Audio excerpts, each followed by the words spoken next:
So this is College Talk Tuesday. I think it's number 7. Is that right, Jose? Yep, that's correct. Number 7. So we've talked about a lot of cool stuff. And the reason that we're recording these is that we are building a website with all this information on it. So living on campus. So our agenda tonight, we're just doing our intro and overview right now. We're going to have a student panel, and I'm going to have them introduce themselves in a second.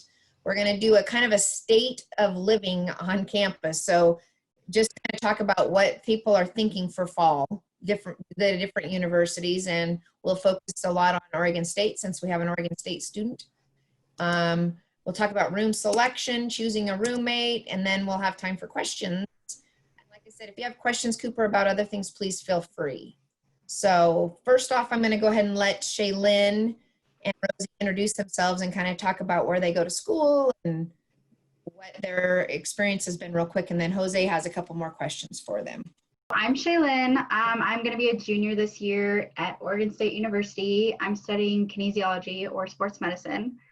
And honestly, my first year I spent at OSU Cascades, which is in Bend, Oregon. And then I transferred over to main campus this past year and have honestly loved it. So I'm glad I made that decision. But yeah, I live off campus at the moment though.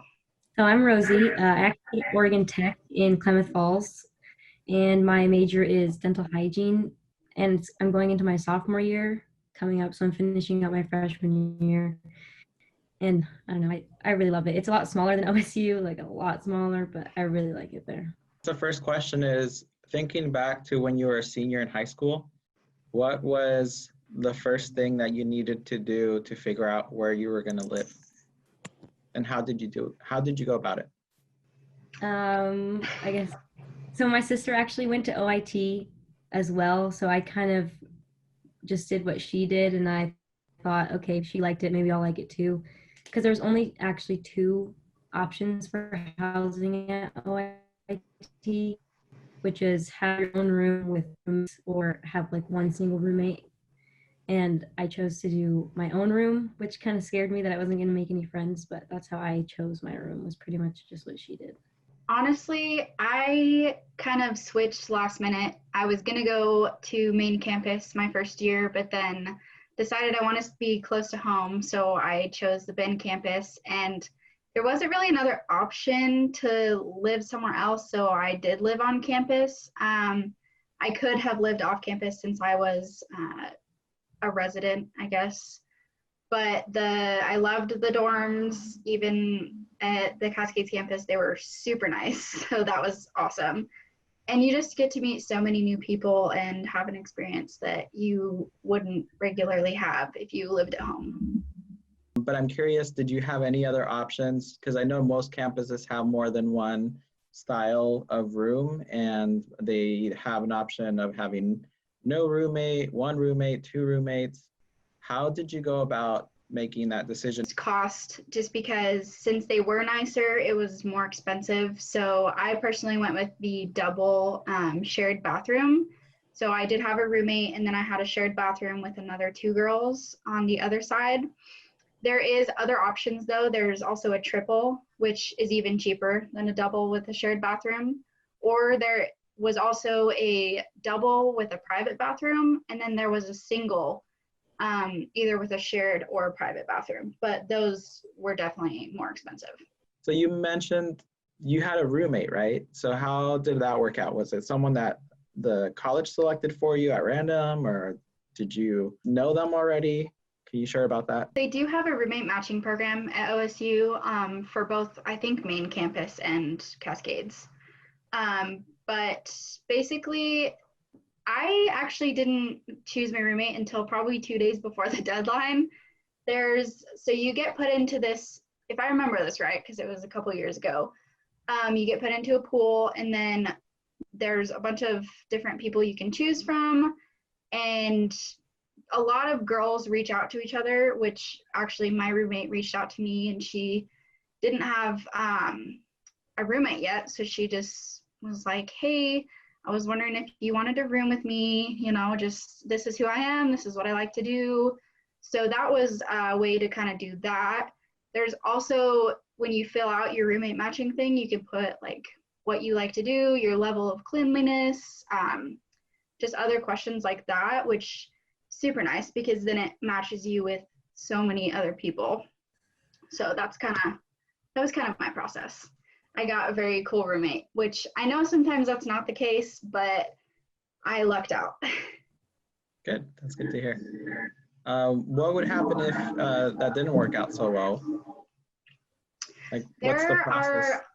Honestly, there's quite a few resources on campus, on both campuses.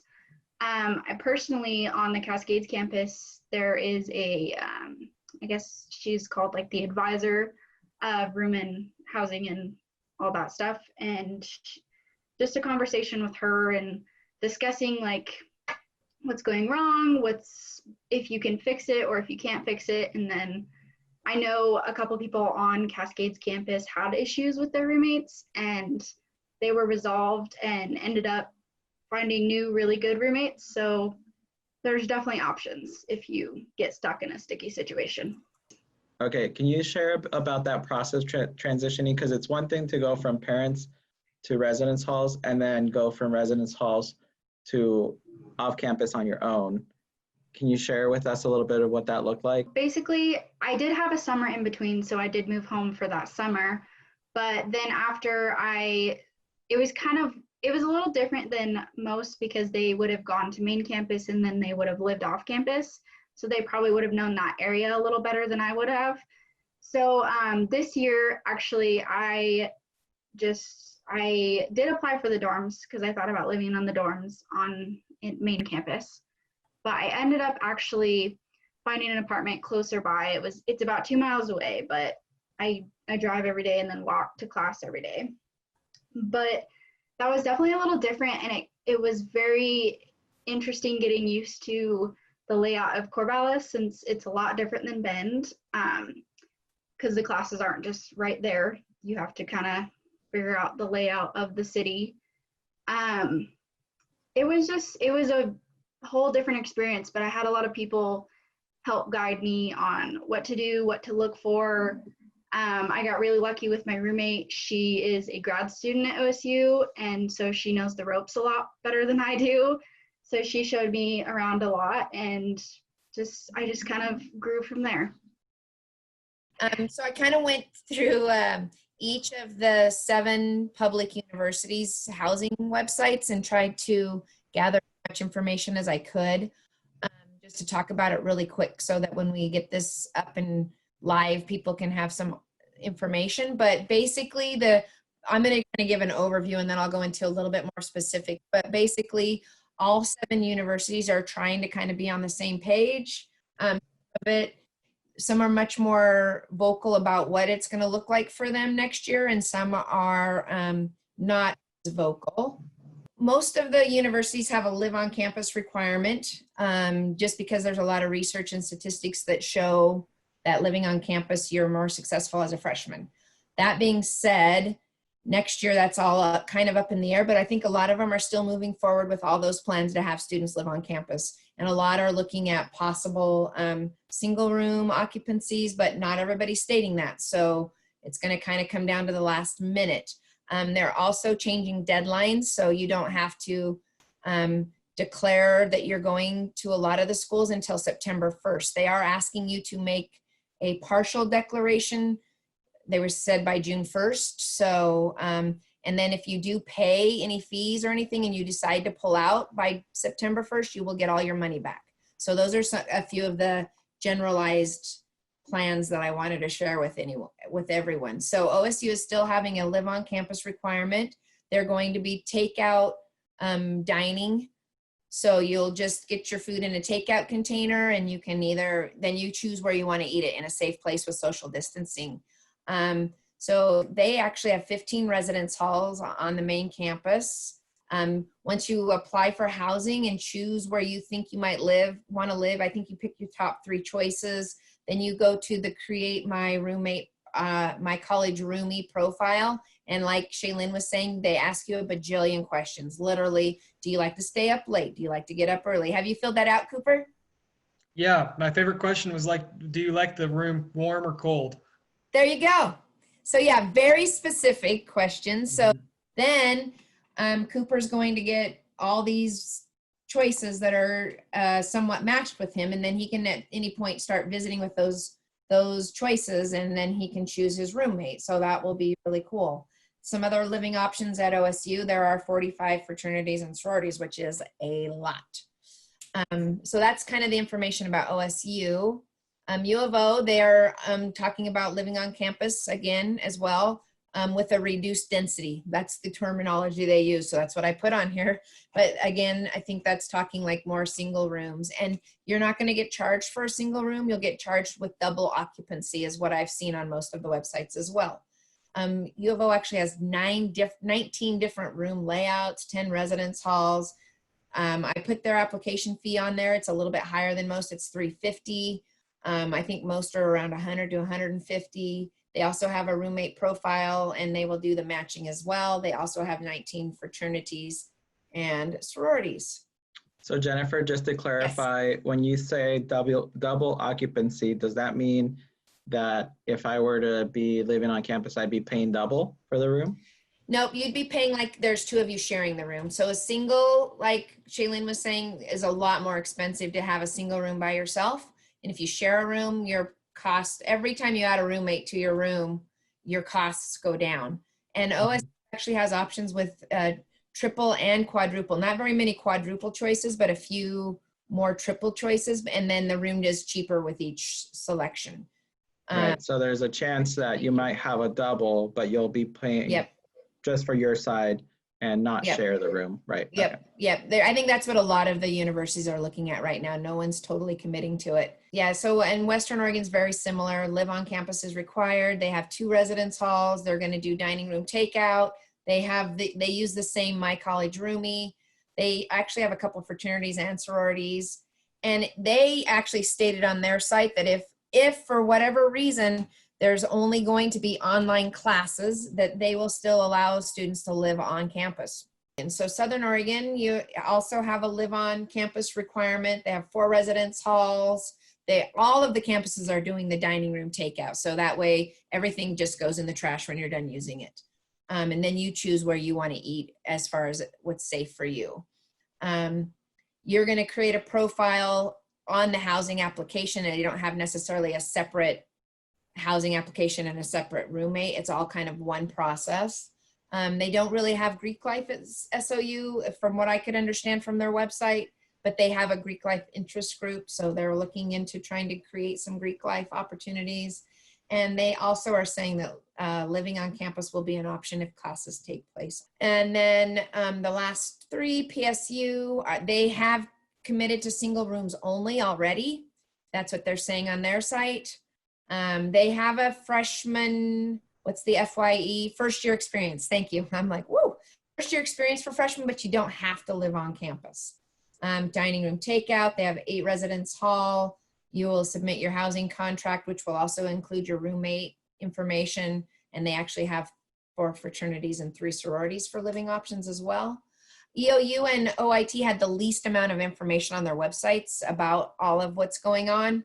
But we do know that EOU is a live on campus requirement, 2 residence hall, and at the same time you will create a profile for your roommate selection as you fill out your housing application. OIT does the first year experience living community where freshmen can all live together and in one lower level of one of the residence halls. But if I'm right, Rosie, you don't have to live on campus, correct, your first year? Yeah, so there's only 2 universities that don't require that. The rest do. And OIT, like Rosie was saying, they have the village, right? And then a residence hall.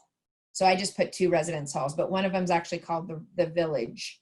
And you can also create a profile for roommate selection if you want, but it sounded like at OIT, you kind of are in charge of finding your own roommates more.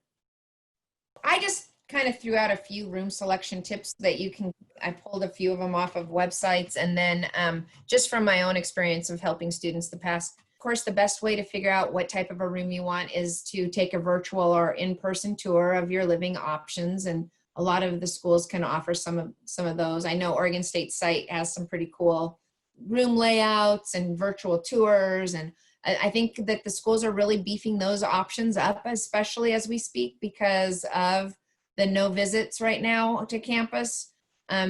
We talked about this, but beware of costs, because the more people that you decide to room with, the cheaper it's going to be to live on campus.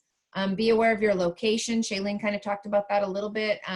Is transportation or getting around campus an issue for you? So figure out, you know, where the best place for you to live might be. Will you have a car? Where will you park it? What will it cost? There's always, you know, parking fees included. And is it easy to find a parking place to get to your car if you do take it to campus? So these are things to think about and look into if that's what you're doing. There a lot of the campuses, and we didn't talk about this, but you can sign up to be in a living community. And I think we're actually moving that way more and more to the living communities, because you end up living around people with more like interests. So say you're a business major, like now OSU actually has dorms that are designated for like engineering majors, business majors.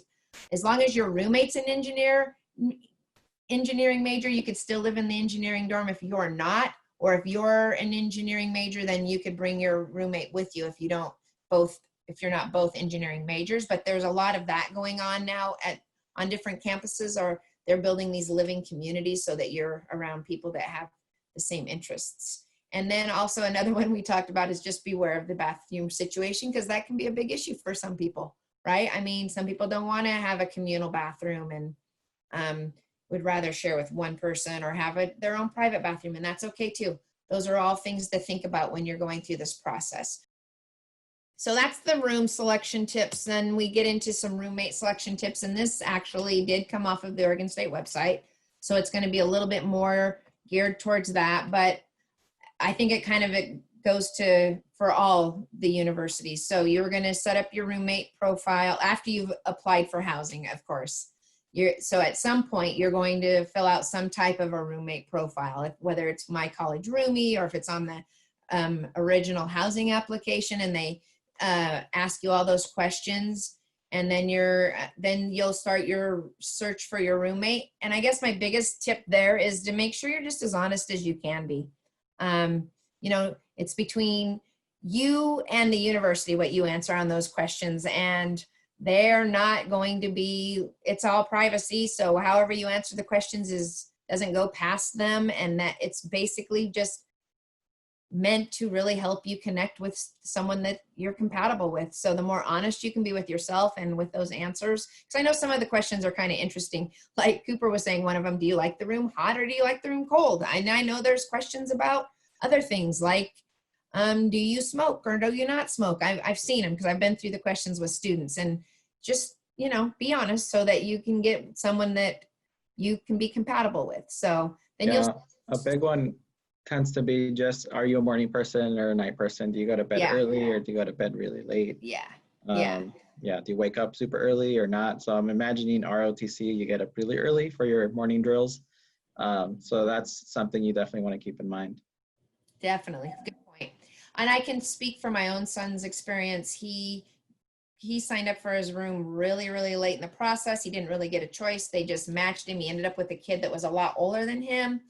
And there was a language barrier as well. So they really couldn't communicate together. And nothing more than just they weren't compatible. And it's not as fun for your freshman year if you're not somewhat compatible. I mean, they did okay, but it could have been a lot more rich experience if you are compatible with your roommate. So anyway, get those things turned in on time too.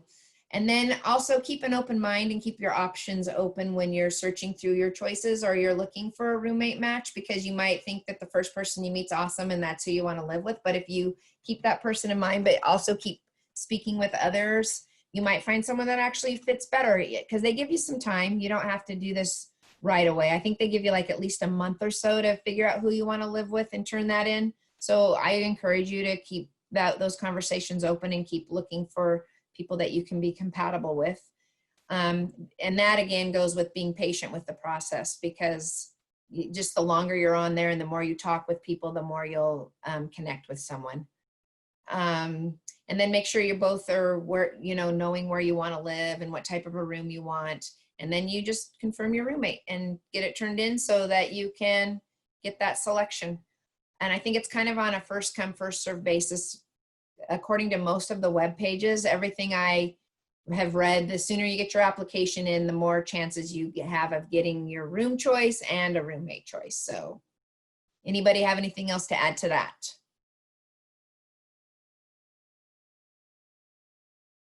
Awesome. So then we're just going to go into dining plans really quick, just because I said we would talk about this, but most residence hall contracts require a dining plan. So if you're living in a residence hall, you have to have a dining plan. And a lot of them, there's a lot of choices. There's not just one dining plan option. There's, like, I think at Oregon State, there's maybe 4, I want to say. I have that information somewhere, but you can usually upgrade your dining plan, but not downgrade it. So let's say if you start at the lowest paying one and you decide that's just not enough, you can add to it and say, I want dining plan B instead of dining plan D, and it costs more. But if you start out at the top one and you don't use it all, they have a cutoff date where you can't downgrade. So just be aware of those choices too when you're doing your dining. It's easier to bump up than to bump down. A lot of times you can use some of they call them beaver dollars or something like that too, and you can use that in the stores that come off of your dining plan and things like that. But be aware of your limits. They kind of give you an idea of how much, if you sign up for this plan, it's this many dollars per meal for the week, and you kind of just can keep that in the back of your mind. I know Ian, if he got down to the end of it and he hadn't spent his money, he'd go to the store and buy a bunch of snacks for his room and shove them in his refrigerator so he didn't lose out on his dining plan dollars. So there's a tip that can help you make sure you use your dining plan dollars. And like I said, some plans work all around campus as cash as well. Just read up and figure out. Some of them have even better options for that than others. Some of the plans, actual plans themselves. And then sometimes your balance can be carried over, but just things to actually be aware of. I think that was it. Yep. So, and this is just a resource page for our administrators and people that are going to be helping students so that they can just click straight into where the information is. But what I tell people is if you have a question, just go into the search feature on the website and type in what you're searching for. And most often it'll just pop up real easy and you can find out a bunch of information. They will be updating their COVID information probably, weekly, if not twice a month. And so you can keep up on what's happening with where you're going to school through those pages, because they've been pretty good about that. I've been watching and trying to keep up myself for when I mentor and meet with students. So yes, the only thing I would add is just right now it's difficult to manage expectations because so many things could change from now to this fall. yes. But one thing, typically when we're not under a pandemic, you can think of a dorm as your place to go. They're really small, so it's like where you keep all your stuff, where you sleep. But the majority of college students will normally not be in their rooms most of the day. There's so many things going on, especially on the larger campuses like OSU, U of O, Western, PSU. There's always so much going on that students are really only there to sleep, sometimes have some meals, do homework, study, shower. But the majority of the day they're out. I worked as an RA for 3 years on campus at Western Oregon University. And for the majority of the time, students were out and about doing various different things. Yeah, typically as a student, your first year on campus, the college encourages you to get out and be active, be involved, even outside of classes, to participate in clubs and campus events, student jobs, whatever it is. That students are not in their rooms all that often. When students live on campus, especially their first year, it's a great way to meet people and think about potentially, if you're going to live off campus, who you would want to live off campus with, who you consider to be responsible, who you enjoy spending time with, that kind of stuff. Because otherwise you try to find people randomly, online or something to connect with. But once you're off campus, the college isn't helping as much with that process. So while you're on campus, it's really great to make those connections for future roommates. So one thing that I said, because I had a single room, I was scared I wasn't going to make any friends. Like I had my suite mates, but they were all older than me and had already been at OIT for 2, 3 years. So I was like, oh no, like how am I going to make friends? So I would definitely say go to student orientation because I met some of my best friends there. And also the dorms are big, and even if your roommate's not the person that you want to spend the rest of college with, like one of my best friends is actually a girl from across the hall, so it's just a great opportunity to meet a whole bunch of different people with different interests, and you can always find somebody that wants to go do something, somebody that wants to go to the library and study. You'll meet a lot of people in your classes as well, so that's lots of ways to meet people, and your roommate and your room isn't going to make or break your freshman year, although it is important. Something really awesome about OSU is they have the Dixon Rec Center right there, which is an awesome place to just go work out. You can join like a couple IM teams, really just get involved and have fun while you're at campus, which is cool because I work there now. So if you ever need any help, I'll be there. And then also something to look into is the Center for Fraternity and Sorority Life. Oh yeah. So they, even if you don't want to participate and be in a sorority or fraternity, there are so many fun events that are put on every year that you could be involved in too. And it's really awesome. So I encourage everyone to take a look at that and just get as active as you can. And there's always something to do on campus. Personally, I am in a sorority and I will be living in the one of the houses next year. And it's just an awesome place because it's so close to campus and you can just make so many connections, even outside. I know most of my friends are from other sororities too, so it's not just about being in one. You make connections with everyone you can meet. So it's an awesome thing.